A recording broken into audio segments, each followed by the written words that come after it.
This is our first speaker, Fredrik, who will talk about value streams. I'm not sure that it is actually a forgotten way, but it won't hurt to be reminded about it. So go for it, Fredrik. Thank you very much. I hope that the sound and image and everything will work for us today. My name is Fredrik Viljesjö, and I'm based here in Stockholm. I work in a company called We Are Movement. We do trainings and advisory when it comes to lean, agile, DevOps stuff. And I wanted to sort of pose this question. Are we actually sort of getting a bit lost in all the technical stuff that is DevOps?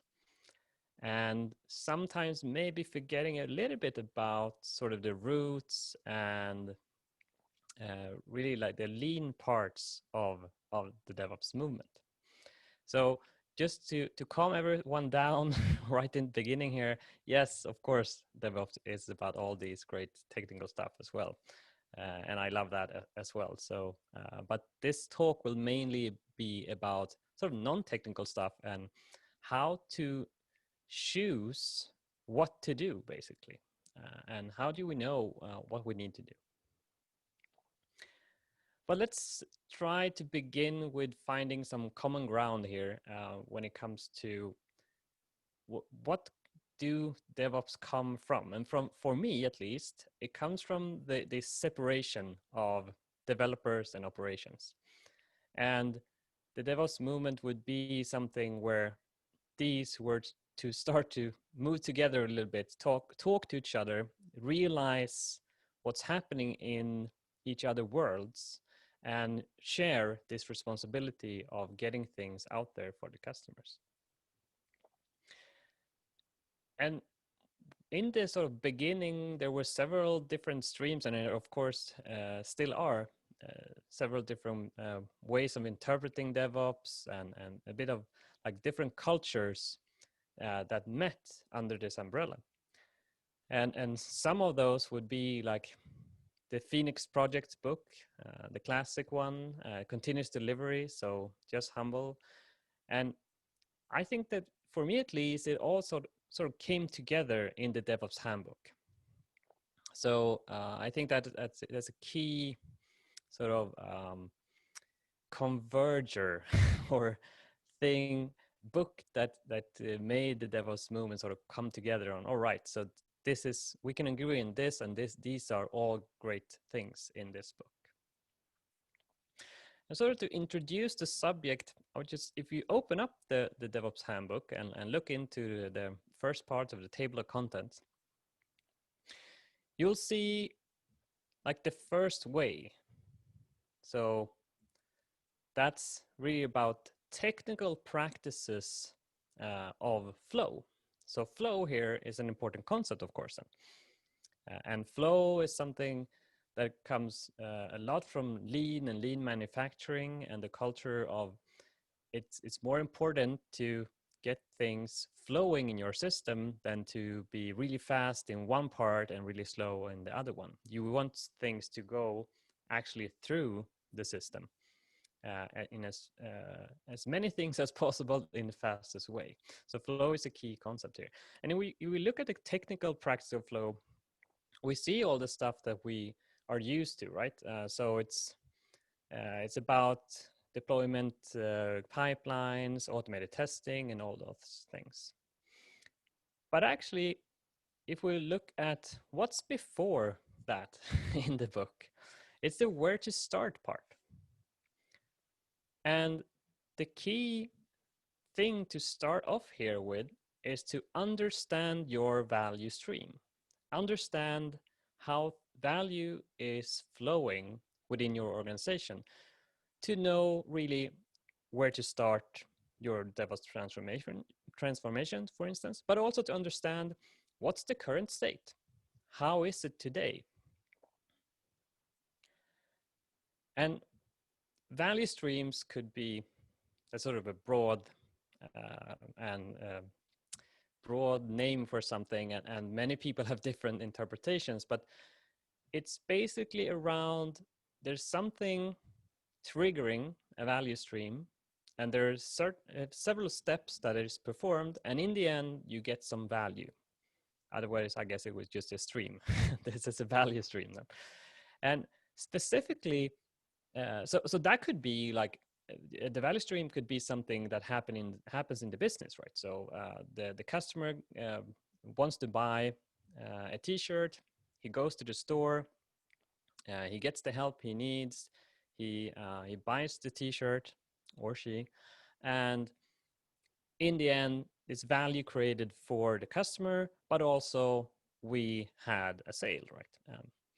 But there are several things that are happening in the company that are not direct sort of customer interaction value streams. And we call these technology value streams when we talk about how are we doing when we try to add like a feature, for instance, to one of our applications. So in that case, we'll probably start out like this, like it's an idea. We want to add this new way of selecting colors of t-shirts into our mobile app. So that's an idea, and we probably do some steps, like, I don't know, refine the idea, we will develop it somehow, we will deploy it somehow, and in the end, the customer can actually use this new functionality of choosing colors. So this is the value stream we're going to focus, or these types of value stream we're going to focus on now. How are we delivering value into to our applications in the best way? And of course, when we talk about DevOps, it's been a lot of focus around, and I think it says in the DevOps handbook, we're explicitly focusing now on the part of the value stream that is concerning the development and deployment part of the value stream. I would argue, though, that maybe we're mature enough now when it comes to DevOps, or how we talk about these things, to expand that a little bit and to see a little bit broader. And if you look into how the discussions sometimes go here, like, okay, so we have DevOps, but people want to like squeeze in security. Of course, it should be a part of it, right? But some people want to highlight, yeah, there should be some sort of integration with business as well.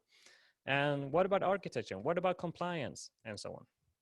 So I would argue, for me at least, that I think it's a wise thing to do to expand our notion of sort of DevOps into being a holistic approach to how we deliver value. So that's why I'm going to include also not only the development and deployment parts of the value stream, but a bit more.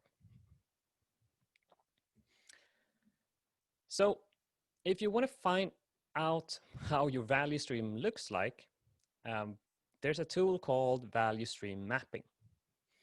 So value stream mapping is something that was really good explained in the book with the same name by Karen Martin and Mike Osterling. And it can be done for basically anything. So you can map out how value is flowing inside the factory, how value is flowing in a customer service system, but also you can map out how value is flowing in a technology value stream. So the value stream is probably out there somehow, right? You're doing it in some way today, even if you don't know how it's actually done. And the mapping part is really to find that value stream. It's sort of like going out in nature, you know there's a stream somewhere of water, and this is a way to find out how is that stream actually just flowing when it's sort of flowing naturally in our organization today. So in the end, we want to construct something like this, a stream of steps that explains to us how value is flowing within our organization. So how you would typically do this is that you try to get people into a room. And yes, that's a challenge today. So we need to be smart and working in digital rooms or having good safety margins or whatever way you refine it. But it's important that we include all the people that are needed to find out what's happening in this value stream. So That could include like the whole development teams, product managers, testers, operations, whomever have an information piece to add to the puzzle on how we are doing like delivering value today, basically.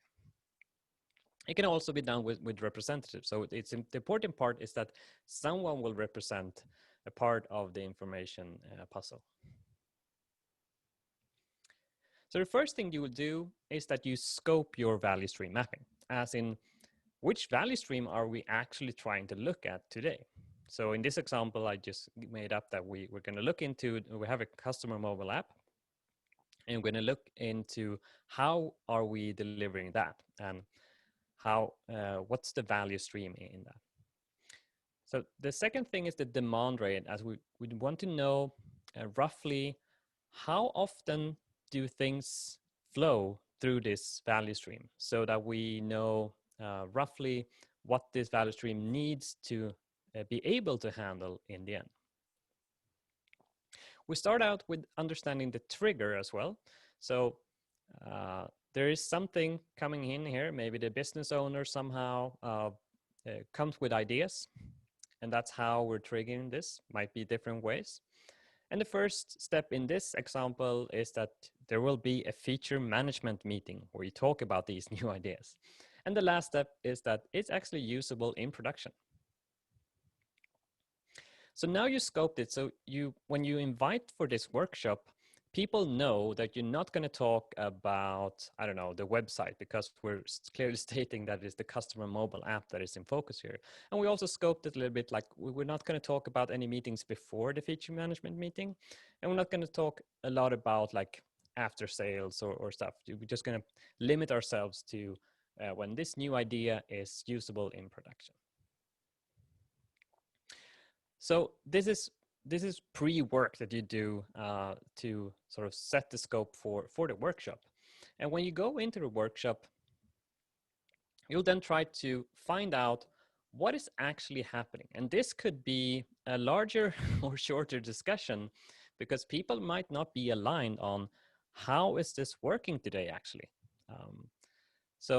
In this example, people came up with that we're doing an architectural review after we have this feature meeting.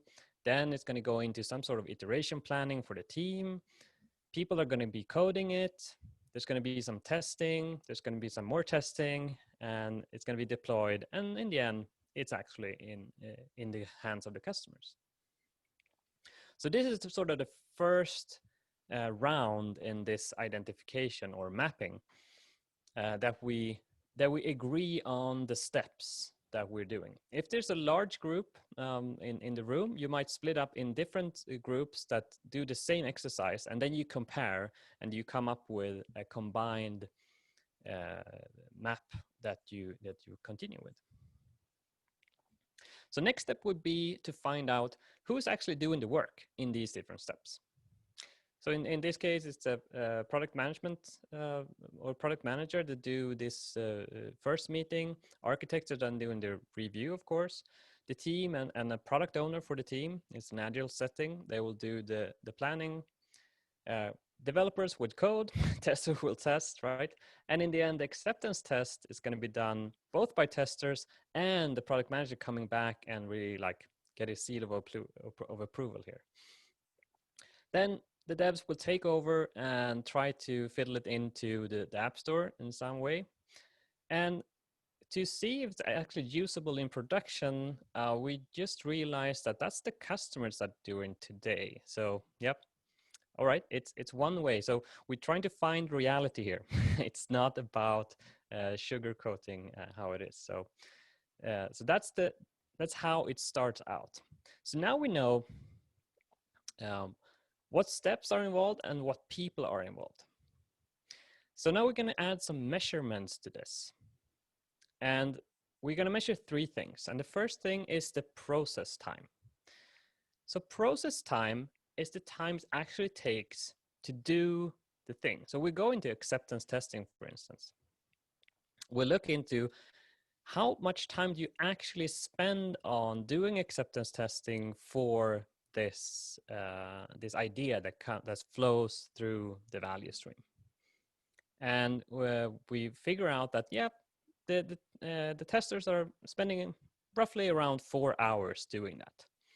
So that's a process time, the actual time that we add value to something.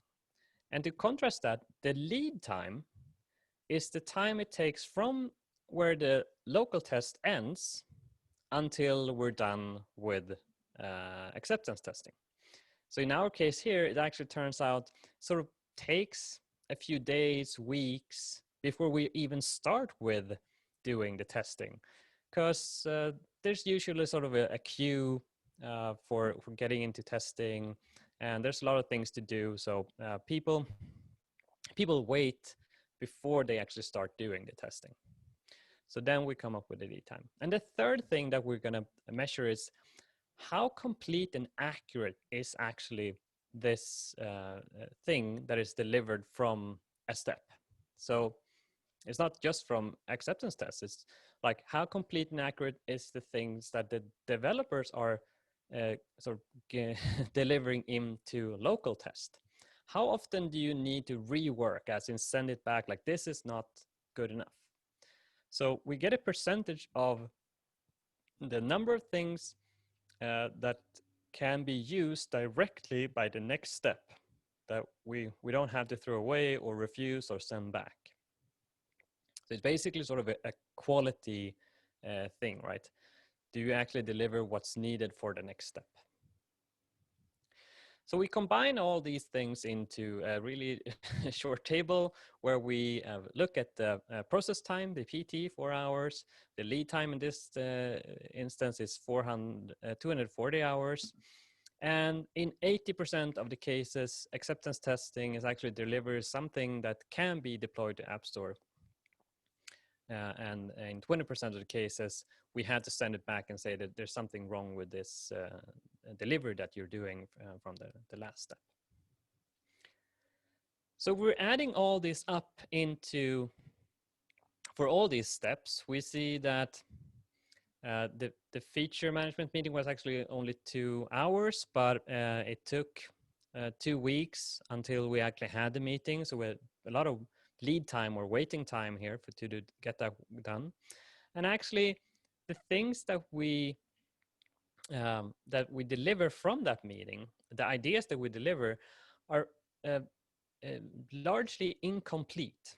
So the architects, they will almost like in half of the cases, they will sort of send it back and say, like, we can't work with this idea because we don't really understand what you need to do, so we can't do our work. So, but they will sit like 4 hours, and there will probably be like a week of waiting time until they have time to sit down to look into this.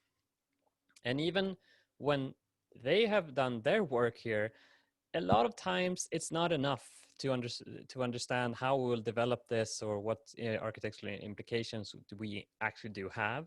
So it's only 60% of the time when it actually goes through. Then we will go into iteration planning. Again, not that much time spent in iteration planning, but a lot of waiting time until the next slot comes. Here we actually have a quite good way of understanding what we need to do. So 90% of the time it goes right. Goes into development, a couple of days of development, but we wait a little bit because we have a lot of things to do in the same time. So it's going to take some time to do it.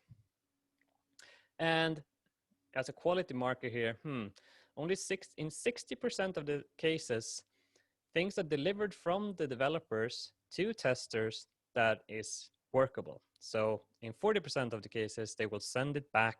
The tester will send things back to developers. And again, so we're testing a little bit, a lot of wait time, a little bit of work hours.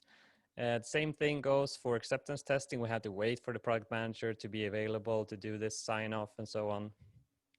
And there's a lot of waiting for the developers to have time to actually do the deployment as well. So they take a couple of days to do that before we actually can get into production. And usually within a couple of days, we know if it works, because otherwise we will get notice from our customers in a couple of days.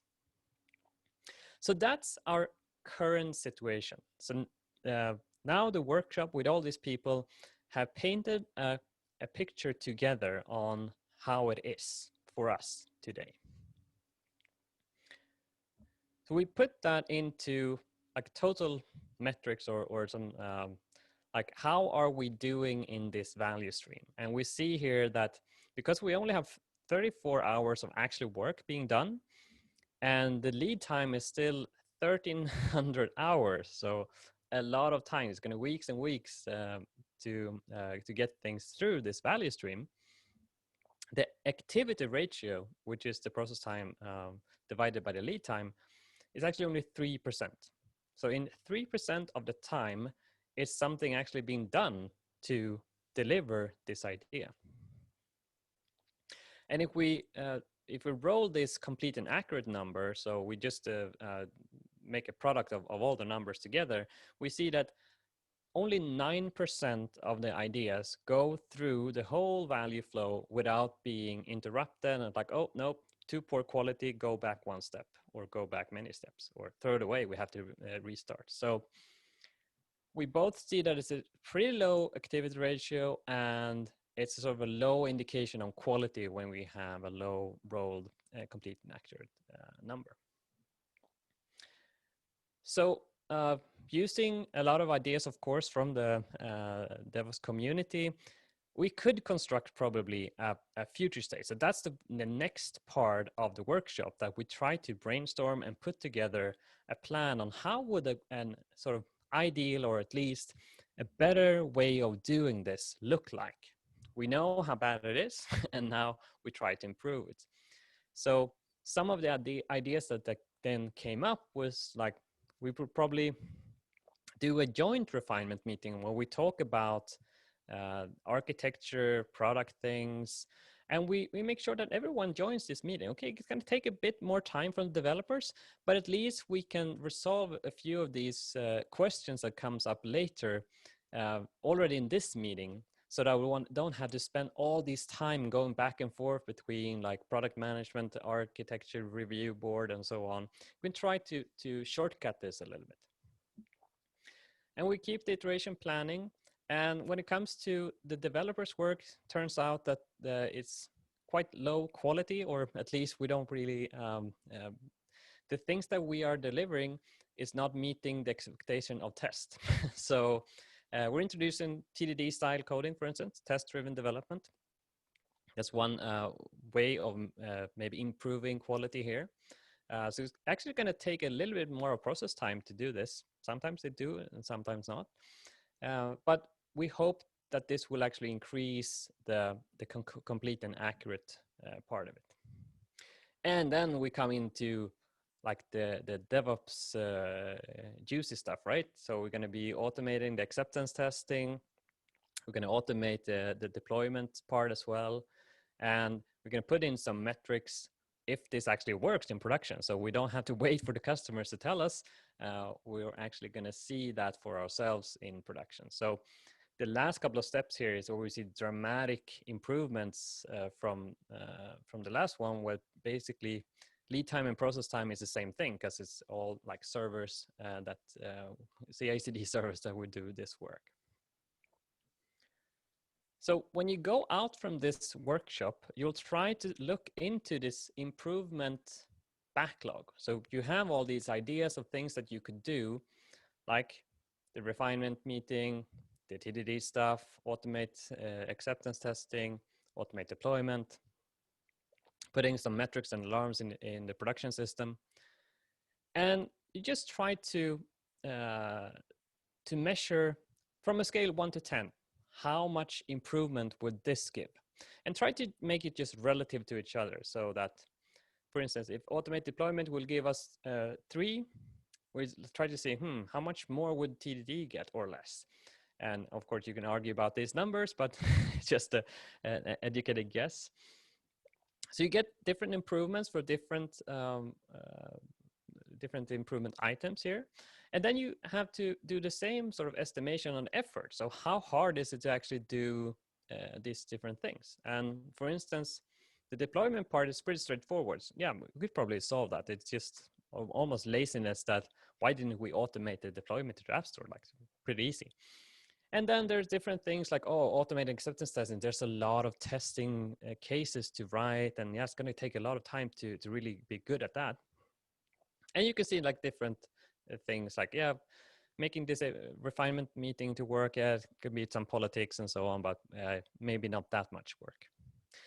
So if you divide these by each other, you get sort of a priority point, like how much bang for the buck do you get for this change. So you'll see here that automated deployment, for instance, even though it is maybe not that much improvement when it comes to just measuring how good we think it is, it's pretty easy to do. So it gets like the highest score when it comes to where to begin. Where do we get the most bang for the buck? So that's going to be actually our first thing to do, because we find it here. And the second thing we're going to do is making sure that we get this sort of joint refinement meeting going, because yeah, it gets a lot of improvement when it comes to like lead time and so on. And it wasn't that hard to do. And then you'll see like in the order of this sort of priority points, you get a feeling for where you should start to focus to improve this value stream. And that was basically what I had planned to say today about this. And I'm really looking forward to joining you in the breakout sessions, or even if you can have a big room question, that's okay for me. So yeah, looking forward to talk more to you today. And you can reach me on these channels if you want to ask questions or have feedback in any way.